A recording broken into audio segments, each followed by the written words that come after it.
Willkommen in unserer Stube, René. Schön, bist du da, um uns ein bisschen erzählen aus deinem Leben, deine Lebensgeschichte. Die sie kennen, die Lebensgeschichte, die wissen, dass das nicht selbstverständlich ist, dass du jetzt da sitzt.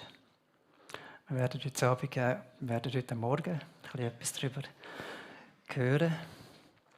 Du hast mir gesagt, du findest immer noch heute auch, dass das eine verrückte Geschichte ist. Ja.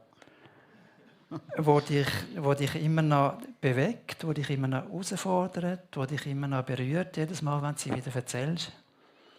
Es ist eine Geschichte, die in Embrach angefangen hat. Du bist zwar ein Embracher Urgestein, aber so die ersten Jahre, die hast du nicht in Embrach gelebt, sondern in Ghana, in Afrika, mit deinen Eltern, mit der Annemarie, mit dem Marcel und mit 3 Brüdern. Also wir sind vier Jungs in dieser Familie und haben in Ghana gelebt. Erzähl mal ein bisschen, wie war das dort in dem Ghana? Ja. Oder warum Ghana? Was habt ihr dort gemacht? Ja, mein Vater hat halt dort gearbeitet, hat dort das Geschäft gehabt. Und er ist einfach, ja, er ist nach der Lehre ist er ausgewandert und ist zuerst auf Nigeria und später auf Ghana gekommen. Und dort hat er dann irgendwann das Geschäft übernehmen. Und das ist so ein bisschen, ja, wirklich fast im Busch raus gewesen. Also wirklich, haben wirklich im Busch raus gewohnt. Ich bin in Ghana geboren. Das ist die nächstgrößere Hafenstadt am Meer unten. Und ich bin dann, jetzt mal noch das erste Foto zeigen. Wir sind dann wirklich im Niemandsland draussen. Also am Ende der Welt haben wir quasi gewohnt. Vielleicht noch das nächste Foto. In einem schönen Haus. Rundum hat es einfach nur Busch gehabt. Und jetzt bin ich eigentlich aufgewachsen mit meinen 3 Brüdern.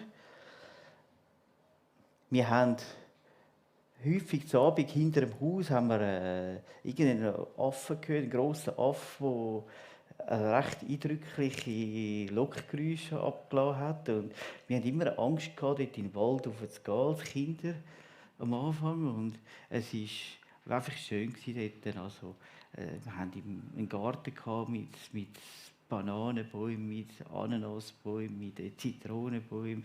Es hat einfach alles gehabt. Es war wunderbar dort. Es war auch wie ein geschützter Rahmen, oder? Wir 4 Buben, wir sind einfach nicht mehr miteinander gewesen. Wir hatten niemanden gehabt, der uns fremd, einen bösen Nachbarsbub oder so irgendetwas, der uns Blödsinn beibringt und so. Aber wir haben auch gestritten. Also wir haben auch wie soll ich sagen, ja, wir haben auch gestritten. Und manchmal, wenn es uns langweilig war, dann sind wir zu der Mutter. Und sie hat uns häufig aus der Kinderbibel einfach vorgelesen. Ich mag mich erinnern an Geschichten, die sie uns vorgelesen hat, vom Abraham und so. Und ich habe die Geschichte viel wahrgenommen, auch, dass es einen Gott gibt. Aber für mich persönlich habe ich nicht gewusst, für was ich den Gott brauchen kann. Ich bin einfach, ja, dort so, ich habe die Geschichte so viel wahrgenommen. Du hast es mal bezeichnet als Paradies auf Erden, oder? So die Art Ja, und Weise, wie ihr dort gelebt habt. sehr schön, Im ja. Paradies. Dann ist aber dann eine Veränderung gekommen, ein relativ krasser Einschnitt auch, wo ihr auf Accra gezügelt sind, zusammen mit der Mutter in die Hauptstadt von Ghana, Ja, weil ihr müssen in die Schule. ja. Ich bin dann dort auch in Kinski und nachher, es war eine Schweizer Schule. Also wir hatten fast den gleichen Unterricht gehabt. Was wir auch noch hatten, ist, in Accra war, man ist nicht in die Schule gelaufen, man ist gefahren worden, weil man zu weit weg war und weil es vielleicht auch zu gefährlich war. Ist es auch wieder ein bisschen ein geschützter Rahmen gewesen. Wir haben in einem Areal gewohnt. Dort hat es einfach ein paar Kinder gehabt, auch Schweizer, und mit denen haben wir gespielt. Mein bester Schulfreund, der war etwa 1 Kilometer zum Laufen, den konnte ich auch noch besuchen. Und sonst war man einfach so für sich gewesen, oder? Und die Weißen sind ja eher ein bisschen Minderheit gewesen. Also man hat schon immer geschaut, dass man man hat sich seine Kollegen nicht so gross auslesen können. Also man hat einfach ein paar in der Nähe gehabt, ja. Und mit denen haben wir gespielt. Und ja, für mich war es auch irgendwo ein geschützter Rahmen gewesen, weil man ist bewahrt ins Schulhaus gekommen, Retour. Es hat nicht viel Kontaktmöglichkeiten gehabt, ausser in der Schule. Und für mich hat aber Gott schon ein bisschen mehr Bedeutung bekommen, weil die Mutter ist mit uns etwa die in einen deutschen Gottesdienst gegangen, also Schweizerdeutsch.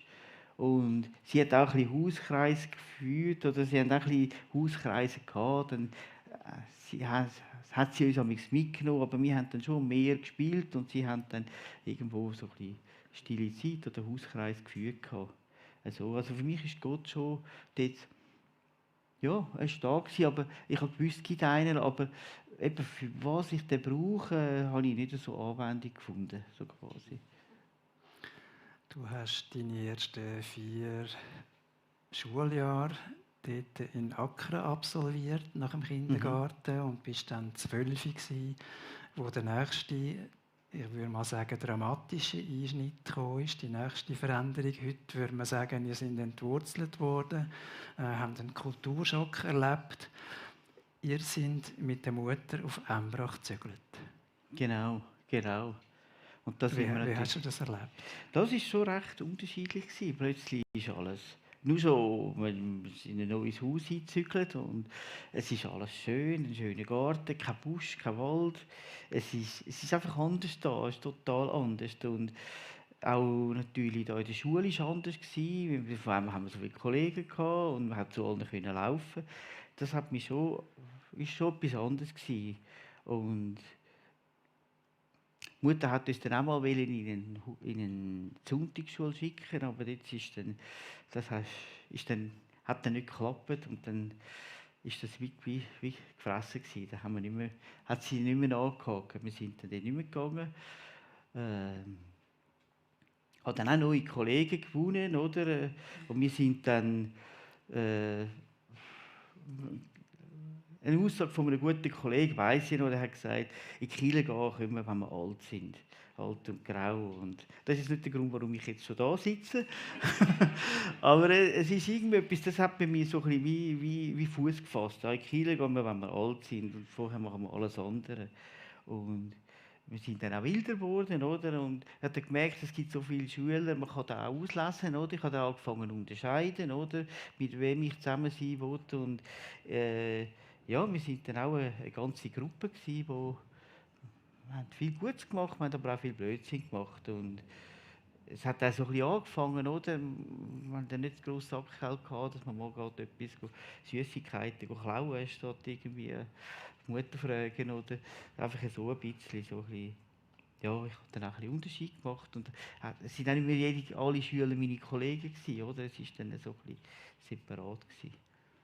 So ein bisschen. Und dann bin ich nachher in die Oberstufe gekommen.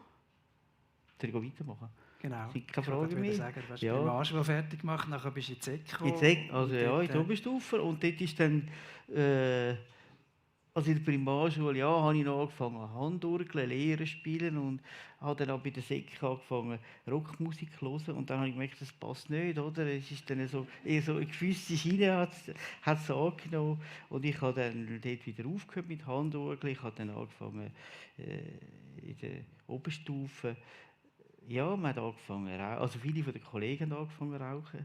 Ich habe dann noch nicht, aber ich habe dann mit Alkohol angefangen und wir sind dann viel an Festen rumgezogen und so ab der 2. Oberstufe ist das ja, unser Ausgangsding gewesen. Wir sind mit den Töffli, also ich hatte ein Töffli gehabt, ich habe dort angefangen mit Töffli frisieren und viel mit der Polizei auch Probleme bekommen, eben wegen kriminellen Handlungen, wegen ja, an die Festen, oder? Und ja, dazu ist dann nachher das Rauchen auch gekommen und dann natürlich mit dem Rauchen ins Haschen dazu gekommen. Und für mich ist das eigentlich schon eine coole Zeit gewesen. Ich habe mich auch cool gefunden, wenn wir ans Fest gehen und so richtig besoffen heimkommen oder wenn wir Zigaretten anzünden und es hat im Schulhaus ein riesiges Problem gewesen, weil so viel geraucht haben in der Pause. Ja, wir sind einfach eine wilde Bande quasi. Und also du bist mit dem Schnellzug in die Pubertät rein, oder? Ja, und hast genau. Dann angefangen, verschiedene Sachen auszuprobieren. Genau. Du hast es erwähnt, Rauchen, Kiffen, Alkohol, Klauen und so weiter. Und das Töffeln, oder? Das ist wie mein Computergame gewesen. Dort habe ich alles investiert. Dort habe ich auch Mechanikerlehre schon angefangen hatte, quasi. Das war auch noch spannend. Und was aber lustig war, ist die Zeugnisnoten, das hat mich eigentlich gar nicht interessiert. Und die Zukunft, was will ich werden, das ist irgendwie wie so an mir vorbeigegangen. Das hat mich nicht interessiert. Und auch die christlichen Werte, also ich bin dort schon so ein bisschen weit gewesen, dass ich eigentlich, für mich hat es keinen Gott mehr gegeben. Ich habe auch angefangen zu hassen, all die christlichen Werte, so eben Sonntagsschule, das hat mich, oder Gottesdienst, oder einfach so, das Liebtun miteinander, das habe ich gehasst. Das einfach, oder Schüler, wo ich gewusst habe, dass die aus dem gläubigen Elternhaus kommen, die habe ich oft gerade von Anfang an gemieden. Also ich bin da recht radikal extrem gegen das Christentum gewesen. Und So in der dritten die Schule Oberstufe. war eher so ein bisschen eine Nebensache gewesen. Und gleich Ja. musst du die ZK absolvieren und abschließen und einen Beruf wählen, oder? Du hast Genau. müssen auf Lehrstellensuche dann gehen. Und Ja. hast eine Lehrstelle gefunden. Ja, das war eigentlich kein Problem, weil ich eben handwerklich gut war, habe ich dann relativ schnell eine Lehrstelle als Maschinenschlosser. Zuerst habe ich mich bei den Sulzer beworben, aber dort ist natürlich schulisch, bin ich da an der Aufnahmeprüfung gerade weg gewesen. Und dann habe ich aber so ein gutes Arbeitszeugnis bekommen, dass ich beim nächsten Arbeitgeber, beim Bachhof Meyer-Bülach, die haben mich gerade genommen. Und das war eigentlich gut gewesen, soweit. Ja, und Dann hast du die Lehre angefangen dort. Ja. Oder hast du vorher schon die Töffli-Ferien im Tessin? Nein. Also wir haben die Lehre angefangen und dann war die Probezeit durch und dann heisst es jetzt, also wir sind auch eine Clique von etwa 30 Buben und Mädchen und ich würde sagen, fast alle haben geraucht und viele hatten ein Töffli gehabt und wir haben gefunden, wir wollen eine Ferien machen im Tessin und wir fahren alle mit dem Töffli runter. Es hat ein paar gehabt, die sind mit dem Auto gekommen, die können mitnehmen, die eben nicht haben dürfen mit dem Töffli runterfahren. Und meine Mutter hat, das mag ich mir gut erinnern, eigentlich hat sie es mir verboten gehabt, zum gehen. Sie hat gesagt, das kommt nicht gut. Und ich habe immer gelesen, was sie gesagt hat. Aber ich habe immer gemacht, was ich wollte. Und ja, ich bin auch gegangen und wir sind da 12 Stunden lang sind wir in Tessin runtergefahren. Also das sind so viele Töffel unterwegs gewesen. Und das war wirklich cool gewesen. Und dort unten sind wir auf einem Campingplatz gewesen. Und dort hat es eigentlich für viele, auch für mich, hat's nur gegeben, einfach nur Party und Blödsinn machen und die Leute ein bisschen schockieren und eben Alkohol trinken und wir haben dann wirklich eine Woche lang einfach volle Party gehabt. Und dort mag ich mich erinnern, dort wäre ich eigentlich auch parat gewesen, um jede Droge reinzulassen. Und es ist dann auch so gekommen, wie die Mutter gesagt hat, es ist nicht gut rausgekommen, oder? Ja, also es ist einfach, der Tunnel war schon noch gut gewesen. Wir haben ein Problem mit der Polizei bekommen. Die Polizei ist mir sogar über den Fuß hineingefahren. Das ist auch noch passiert. Und es ist wirklich, gröber gewesen. Und dann ist der Heimweg gekommen. Also wir sind dann alle mit dem Töffli wieder nach einer Woche wieder unser Töffli gesattelt und sind wieder richtig heimgefahren. Und auf dem Heimweg ist ein Unfall passiert? Ja, auf dem Unfall ist ein Unfall passiert. Wir sind dann eigentlich alle, die Gotthard-Autobahn war schon so fertig gewesen. Also das heisst, auf dieser Straße, Landstraße, wo wir dort Richtung das Gotthardtal raufgefahren sind, Richtung Faido, kurz vor Faido, sind wir fast die Einzigen gewesen. Da ist alle 15 Minuten einmal ein Auto gekommen. Also es war wirklich eine sichere Straße gewesen. Wir sind nebeneinander gefahren, hintereinander und die Autos mussten ein bisschen warten. Vielleicht haben die einen Tag gehupen, aber wir sind da einfach unseren Weg gegangen. Und wo ich neben meiner Kollegin fahre, ich weiss nicht mehr, aus welchen Gründen, sie ist einfach umgekehrt. Ist sie über den Stein gefahren oder was war das Problem? Sie ist umgekehrt und ich musste dann nur noch schauen, dass ich nicht noch irgendwie auch noch in den Unfall involviert werde. Ich bin in die Mitte der Straße rausgewichen und genau in dem Moment ist ein Töff oben runtergekommen mit 2 Waren drauf. Also vom Kräfteverhältnis nehme ich an, das sind 2 ausgewachsene Studenten gewesen, mit dem TÜV zusammen, oder? Die haben natürlich viel mehr Gewicht gehabt als ich mit meinen 60 Kilo, mein Töffli mit 30 Kilo und noch ein bisschen aufgeladen. Ich hatte nicht einmal einen Helm gehabt, bin ich eben frontal rein und natürlich weit fortgeflogen mit dem Töffli zusammen. Und eigentlich weiss ich nichts mehr. Ich habe nur noch den letzten Blick vor Augen, wie der TÜV vor mir ist. Und ja, ich habe natürlich brennt. Der ganze Tank hat sich so verkrugelt, dass es mich voller Benzin gespritzt hat. Und ich habe brennt. Und ja, ein Kollege hat mich dann sofort gelöscht. Und dann, ja, dann ist noch schlimm gewesen, weil das Wetter hat dann noch gewechselt. Sie haben mich dann auf Faido ins Spital gebracht und wo die gesehen haben, dass ich so kaputt bin. Also ich hatte Schädelbasisfraktur am Kopf mit inneren Blutungen und Verbrennungen. Und dann haben sie mich gerade ins Spital schicken, auf Zürich. Aber der Helikopter konnte nicht landen, weil das Wetter schlecht geworden ist. Und dann mussten sie mich noch durch den Gotthardtunnel fahren. Und es hat natürlich Zeit gebraucht, bis ich dann im Spital angekommen bin, im Unispital. Also eine dramatische Rettungsaktion, Ja. die viel gebraucht hat, dass man dich auch auf Zürich bringen konnte. Ja. Ich weiss nichts mehr von dem. Ich weiss nur noch, ich bin dann im Unispital aufgewacht. Sie haben, also das haben die Eltern gesagt, sie haben etwa 14 Stunden lang operiert. Und nachher bin ich noch 2 Wochen lang so ein in einem Dämmer, halb narkotisierten Zustand gehalten worden. Ich weiss noch, ich habe geschrien von Schmerzen. Ich weiss noch, ich konnte reden, ich konnte aufstehen, aber ich weiss nicht, ich mag mich nicht mehr an den Schmerz erinnern. Das ist eigentlich noch eine interessante Erfahrung. Ich weiss nur noch, ich bin dann aufgewacht an einem Morgen, oder einfach, als ich aufgewacht bin aus dieser Narkose, ist die Mutter mit mir auf dem Bett gestanden, oder neben dem Bett gestanden, und hat mir erzählt, dass ich einen Unfall hatte. Und im ersten Moment habe ich das gar nicht geglaubt. Also du bist wieder aufgewacht, obwohl eigentlich die Ärzte wenig Hoffnung hatten. Das ist auch noch, genau. Oder? Also die Ärzte haben meinen Eltern eigentlich gesagt, mit all diesen Verletzungen, dass sie nicht an ein Überleben glauben. Weil Verbrennungen das Blut verändert haben und Kopfverletzungen, dass das sich nicht gut, vertreibt irgendwie.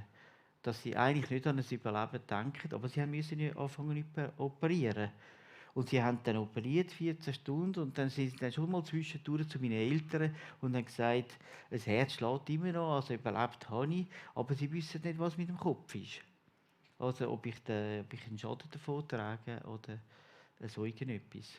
Und ja, sie haben dann in diesem narkotisierten Zustand haben schon gemerkt, dass ich noch denke, von meinen Äußerungen, was ich gesagt habe. Und wo ich dann wo dann die Mutter mir gesagt hat, eben, dass ich einen Unfall hatte, habe ich es am Anfang gar nicht geglaubt. Bis sie gesagt hat, schau mal deine Arme an. Also auf dem Foto sieht man es. Die ganzen Arme, ich bin wirklich voll einfach einbandagiert wie eine Mumie. Und dann habe ich so angefangen zu glauben. Und für mich ist da wie Welt zusammengebrochen. Mit dem, wo ich das Gefühl hatte, Segi, dann habe ich gemerkt, da bin ich nicht mehr. Also,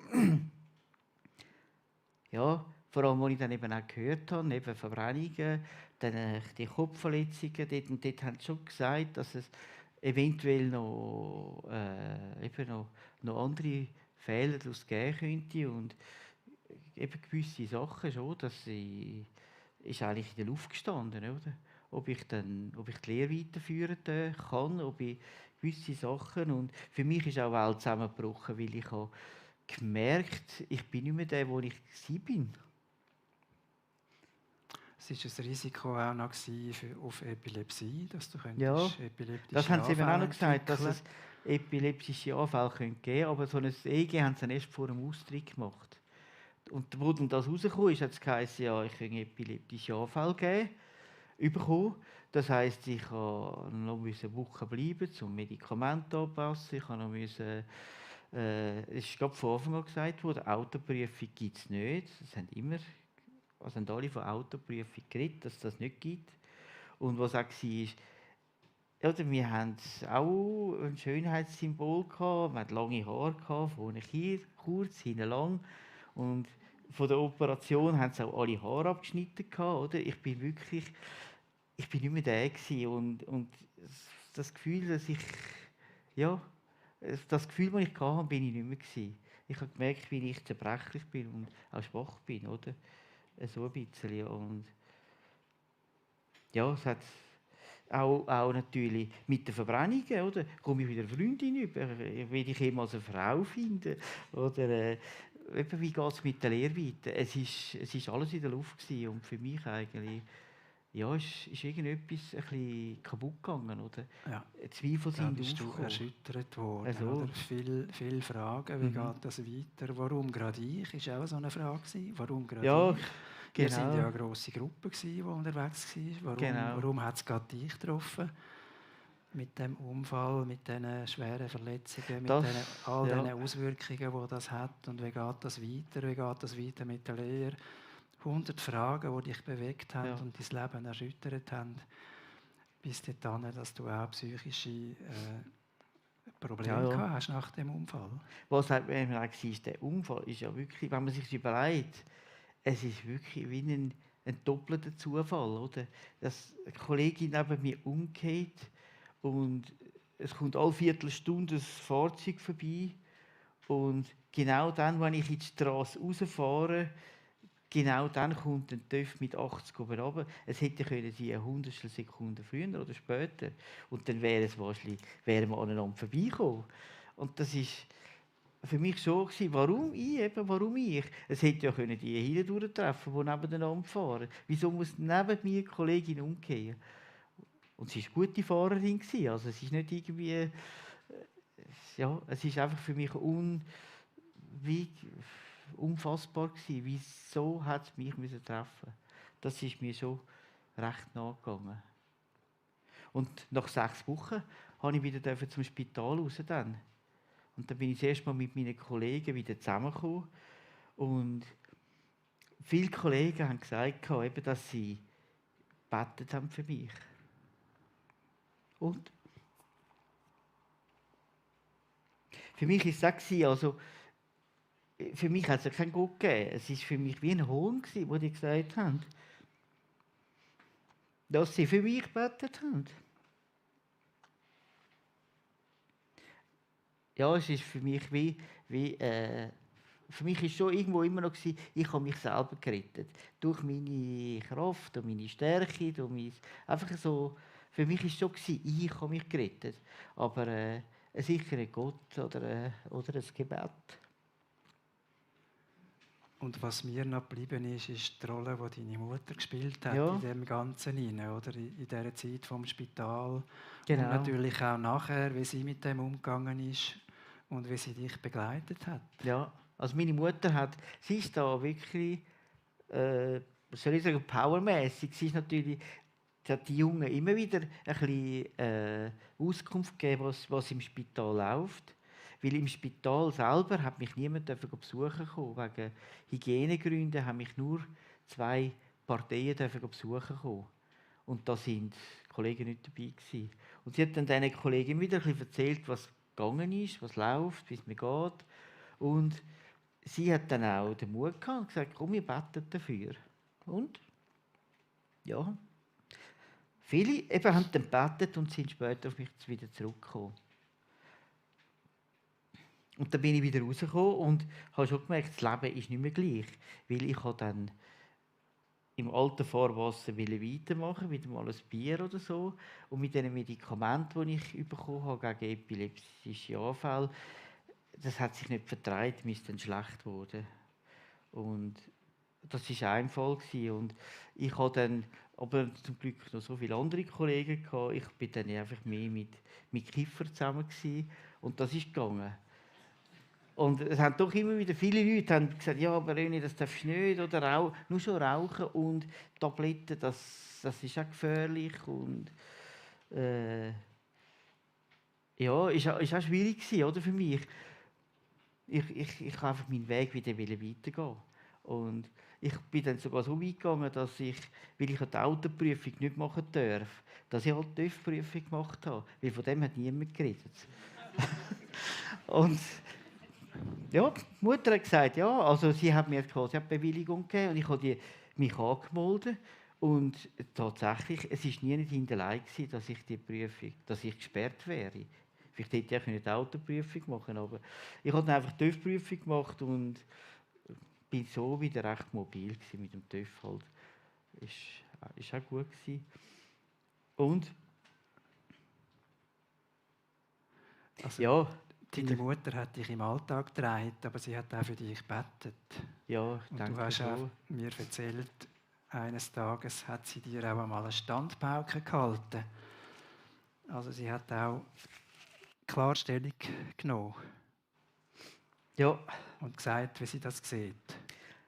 Ja, so im zweiten Lehrjahr, also Ende zweiten Lehrjahr. Sie hat natürlich schon gesehen, dass es mir nicht gut geht. Durch viele Kiffen, durch viele Umstände, oder? Hat sie das können erkennen. Und sie hat mich dann einmal wirklich zu sich gezogen und hat mit mir geschumpfen, was sie eigentlich nie gemacht hat. Also wirklich. Und mir natürlich auch nahegelegt, eben Gott hat mich bewahrt. Gott hat mich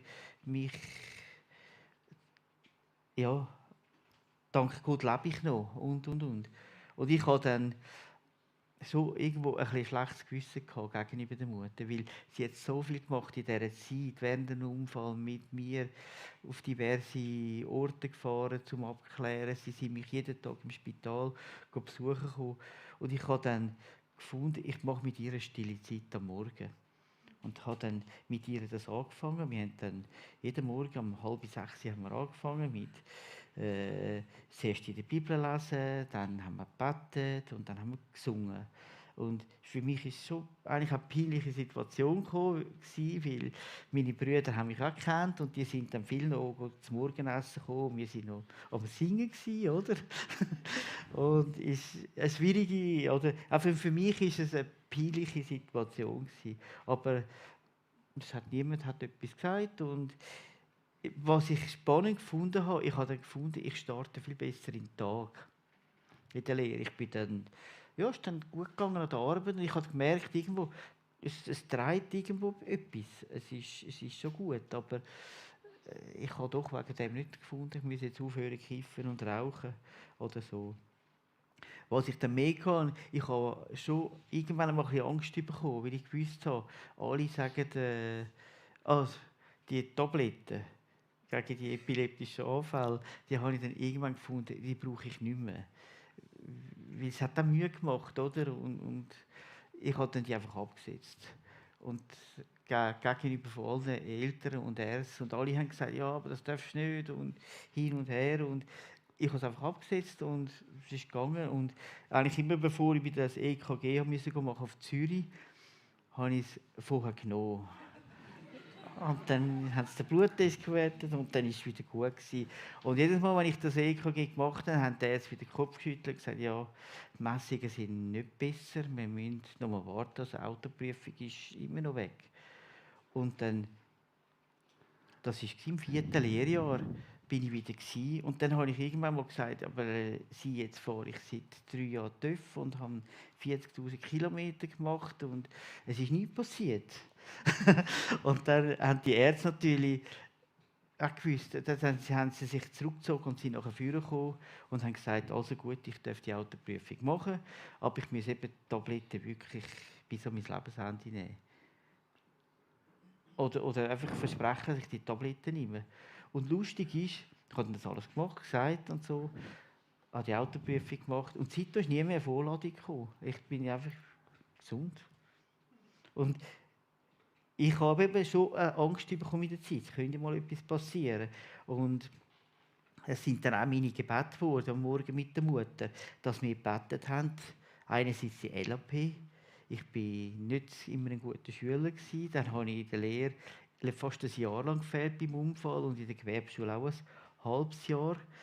Und das hat schulisch natürlich schon ein bisschen ein Manko gegeben. Ich bin dann auch 3 Jahre. Ein Lehrer hatte eine Nichte gehabt, die studiert hat und bei der durfte ich in die Nachhilfestunde gehen. Und ich bin dann eigentlich 3 Jahre immer bei der in die Nachhilfestunde gegangen. Und so haben wir es gerade so geschafft, dass der Zeugnisschnitt immer so ein bisschen knapp unter 4 ist. Und ich hatte sogar einmal einen Schnitt gehabt, über 4. Und also eine schlechte Voraussetzungen für eine Lehrabschlussprüfung. Und das war dann mein Gebet, dass man für die Lehrabschlussprüfung, ich wollte sie einfach nur bestehen. Und dann, das andere war auch noch, eben mit diesen Anfällen, ich habe doch irgendwo, hat es ein bisschen Narben hinterlassen. Gibt es echt doch einmal einen Anfall? Und vielleicht beim TÜV-Fahren auf der Autobahn oder was auch immer. Ich habe dann angefangen, auch dafür zu beten. Und ich bin natürlich viel, oder vielleicht auch, weil ich so ein bisschen geschwächt war, habe ich das Gefühl, ich müsse mit dem TÜV zeigen, dass ich schon schnell fahren kann und so. Und ich bin etwa auch umgekehrt. Und das hat auch einen schlechten Ruf gegeben für mich. Viele Kollegen haben schon angefangen zu sagen, ja, ich bin der Rennfahrer. So ein bisschen im Witzmäßig. Und ich habe dann auch dafür gebetet, dass ich mit dem TÜV nicht mehr umgehe. Und als ich angefangen habe, ich glaube, ich bin noch einmal umgekehrt auf nasser Straße. Und nachher, seitdem eigentlich nicht mehr.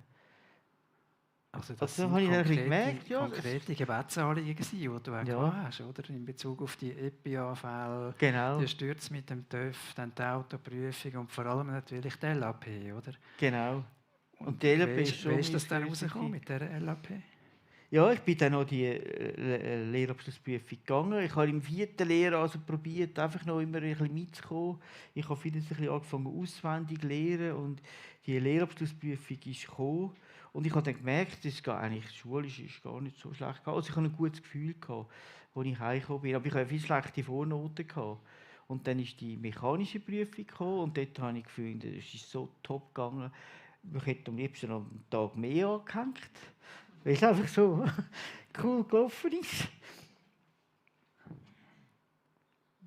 Ja, und jetzt noch das nächste Foto. Und dann ist die Lehrabschlussprüfung Zeremonie in der Firma. Und dort, jetzt muss ich kurz noch was nehmen. Dort ist herausgekommen, dass ich als bester Lehrling abgeschlossen habe.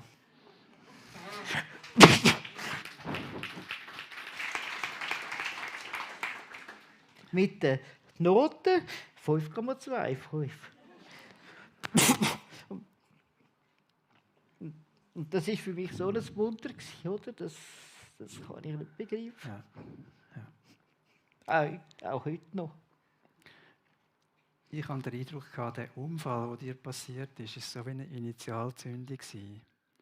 Aber es hat nachher noch weitere Schritte auch gebraucht. Einer davon ist die Rolle, die deine Mutter gespielt hat, wie sie mit dem Ganzen umgegangen ist, Gebet, Ja. wo sie für dich gebetet hat, wie sie dich begleitet hat in dem Ganzen inne. Es hat weitere Schritte gebraucht, die Erfahrung von der LAP, Ja. Erfahrung, dass Gebete erhört werden, die dich auch zum Umdenken gebracht haben. Und Ja. nach dieser LAP ist dann die Weltreise gekommen. Ja. Wo irgendwie noch ein weiteres Puzzlesteinchen war, das dazu geführt hat, dass du angefangen hast umzudenken und die Abwehrhaltung, die du ursprünglich gehabt hast, gegen die Werte deiner Eltern und die christlichen Werte, dass du das hast können umdrehen. Ja, also für mich ist eigentlich Gott ist jetzt schon wahr geworden. Aber eigentlich habe ich immer noch gerne mein altes Leben gehabt. Ich habe dann habe dann als Angestellter weitergeschafft, mehr verdient, oder? Auch mehr Drogen können konsumieren. Und das hat mich irgendwo so abgedrückt, dass ich irgendwann nicht mehr reden konnte. Ich konnte nicht mehr diskutieren, nicht mehr normal denken. Einfach, es ist nicht mehr gegangen. Und als ich jetzt wirklich so ganz unterst war, weil ich nicht mehr reden mit den Leuten, ist der Andreas Weimer, den kennen ja viele ja da rein. Der hat auch dort gearbeitet und der hat so eine Art gehabt, dass er alle hat können anhauen konnte. Kommst in den Hauskreis, kommst ins New Life und so. Und viele haben sich lustig gemacht über ihn. Ich auch übrigens. Und als ich dann wirklich ganz besonders war, dann habe ich irgendwann eingewilligt und bin ich mit ihm mitgegangen in den Hauskreis. Und dort habe ich dann gemerkt, hey, die Christen sind ja gar nicht so, wie ich mir immer vorgestellt habe. Und dann bin ich dort eine Zeit lang in den Hauskreis gegangen und später dann in Teestube New Life. Ja, wo ich dann auch Monika kennengelernt habe. Aber einfach nur kennengelernt habe, so ein bisschen. Ich habe ja dort dann auch wieder eine Freundin bekommen, so, und mit ihr habe ich dann eine Weltreise gemacht. Genau, das sind noch Sachen, die vor dieser Reise noch passiert sind. Genau. Und dann bist du auf die Reise gegangen. Ja. Also, es war noch ein Teil von dem, dass du das Leben geniessen und die Welt erobern. Ja, wir wollten ein ganzes Jahr lang reisen und einfach nur umeinander kommen. Und so. Und dann sind wir zuerst auf Neuseeland und dort haben wir gefunden, wir sind dann zusammen ein bisschen Teestube gegangen. Aber auch immer noch mit den Zigaretten da oben rein und so. Wie weltlich wie wir sind. Sind wir dann dort oben. Ich habe aber aufgehört zu rauchen. Und dann sind wir dort oben gegangen. Und haben dann schon gleich mal gedacht, ja, wir gehen mal in eine Kirche. Dann sind wir dort von einer Baptistenkirche durchgelaufen und dann haben die Leute zu uns reingewunken und gesagt, kommt rein. Und dann, als wir rein sind, ist natürlich auch der Moderator vorne gestanden und gesagt, wir haben noch 2 Leute von der Schweiz da. Und das ist eigentlich schön gewesen. Wir haben dann sehr gute Kontakte knüpfen. Wir sind häufig eingeladen worden und wir haben Land und Leute sehr gut kennengelernt in Neuseeland. Und das hat uns so gut gefallen, dass wir eigentlich gefunden haben, wir gehen immer in die Kirche. Da sind wir fast jeden Sonntag, wenn es irgendwie gegangen ist, sind wir in den Gottesdienst gegangen. Und was mir eben auch noch sehr gut gefallen hat, ist, ich habe eigentlich die Lieder gekannt aus der Landeskirche und wo mit meiner Abneigehaltung sowieso so ein bisschen, wo mir nicht gefallen hat und Englisch singen und englische Lieder und eben auch poppige Lieder singen, hat mir sehr gut gefallen. Und wir haben dann gefunden, wir gehen immer in die Kirche. Und dann sind wir dort überall in die Kirche. Später sind wir auf Australien durch. Und dort war es dann ein bisschen schwieriger gewesen, um jeden Sonntag in einer Kirche zu sein, aber wir sind dann auch einmal in einer Kirche gewesen. Nicht einmal hat mir nicht mal speziell gut gefallen, das Ambiance rundherum. Aber dort habe ich ich kann es gar nicht sagen, wie wenn Gott zu mir geredet hätte. Und zwar habe ich eine innere Freude bekommen. Eine innere Freude und ein Lächeln auf die Lippen. Das ist, ich kann es nicht beschreiben. Das sind aber dann doch Erfahrungen gewesen. Das ist wie eine Freude im Leben. Ja. So eine Freude habe ich nie mehr seitdem. Und ich habe mir gesagt, wenn ich zurück in die Schweiz komme, dort habe ich mir gesagt, wenn ich zurück in die Schweiz komme, dann suche ich mir eine Gemeinde. Und dann bin ich zurückgekommen und dann habe ich relativ zügig eine Gemeinde gesucht. Ich bin auch in der FEG Hembrach, wo es an der Bankstrasse war. Ein paar Mal mit den Eltern mitgegangen.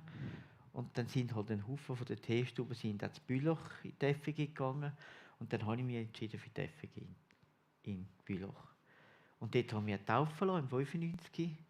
Und ja, seitdem sind wir eigentlich, ich habe dann Monika besser kennengelernt und dürfen sehen, wie Gott all meine Ängste nach dem Unfall wieder aufgelöst hat. Wie ich eigentlich vollkommen gesund bin, ausser die Verbrennungen, wo mir immer wieder sagen, wer ich gewesen bin oder dass Gott mich gerettet hat. Und ich habe eine Familie und ich darf jetzt wirklich an einer guten Arbeit nachgehen und ich darf Auto fahren. Also Gott hat alles wieder geschenkt, dass es gut geht. Ja, also das, was vor dieser Reise angefangen hat und du angefangen hast auch verändern und umsetzen, hast du nach dieser Reise dann eigentlich noch konsequenter in die Tat umgesetzt. Genau. indem du dich einer Bibelgruppe angeschlossen hast, an einer Kirche angeschlossen, dass du dich taufen lassen hast.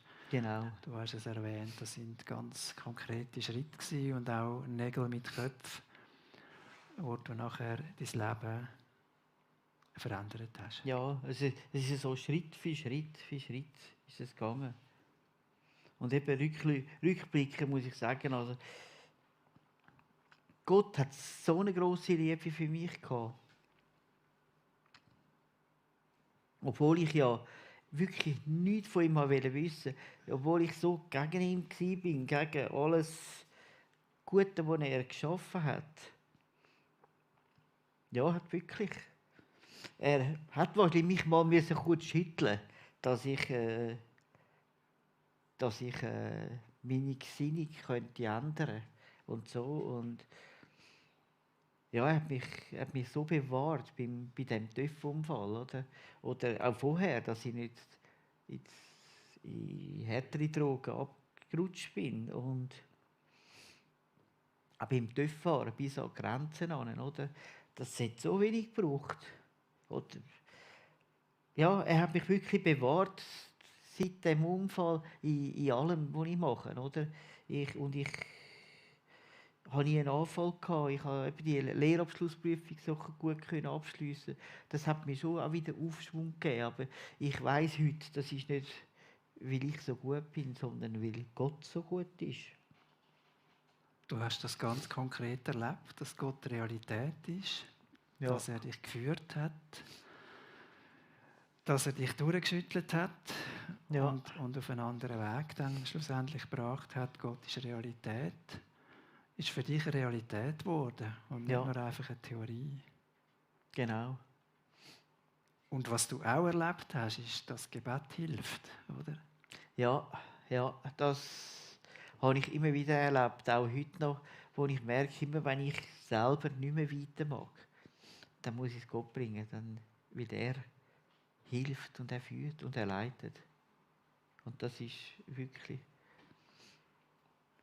möchte ich euch allen auch sagen, dass das wirklich einfach Gott hilft. Wenn man in seine Liebe in Anspruch nimmt und wenn man ihn auch sucht.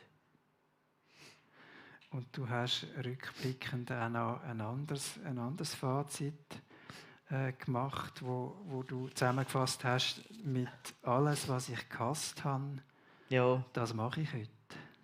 Genau. Gott hat mein Leben so ein bisschen gedreht, immer wieder ein bisschen um 180 Grad. Und das ist mir vor etwa 5, 6 Jahren mal durch den Kopf gegangen. Alles, was ich gehasst habe, was so bürgerlich, so gut, so Sonntagsschule, so Jungschi oder Gemeinde oder Gemeindeleitung, alles, was ich gehasst habe, das mache ich heute. Ja, und ja, ich suche das Gute. Und ich mache alles freiwillig. Und das ist, ja, für das wird ich einfach Gott die Ehre geben, weil, ja, er hat unser Leben im Kopf. Nicht im Kopf, im Griff quasi. Und heute will ich einfach Gott loben und preisen für das, was er auch in meinem Leben da hat. Halleluja. Danke vielmals, René. Eine verrückte Geschichte. Du hast mir gesagt, es ist für dich immer noch eine verrückte Geschichte, die dich immer noch bewegt und berührt. Ja. Und das haben wir jetzt auch erlebt in dieser Stunde. Danke vielmals. Ja. Je länger ich im Glauben bin, je mehr fährt es mir ein, wenn ich merke, was er gemacht hat in meinem Leben. Früher habe ich es gar nicht gemerkt, weil für mich hat es ja noch keinen Gott gegeben.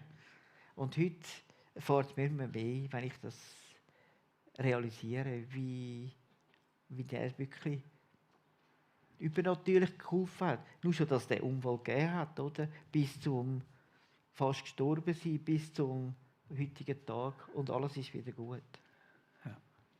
Ja. Danke vielmals. Danke auch.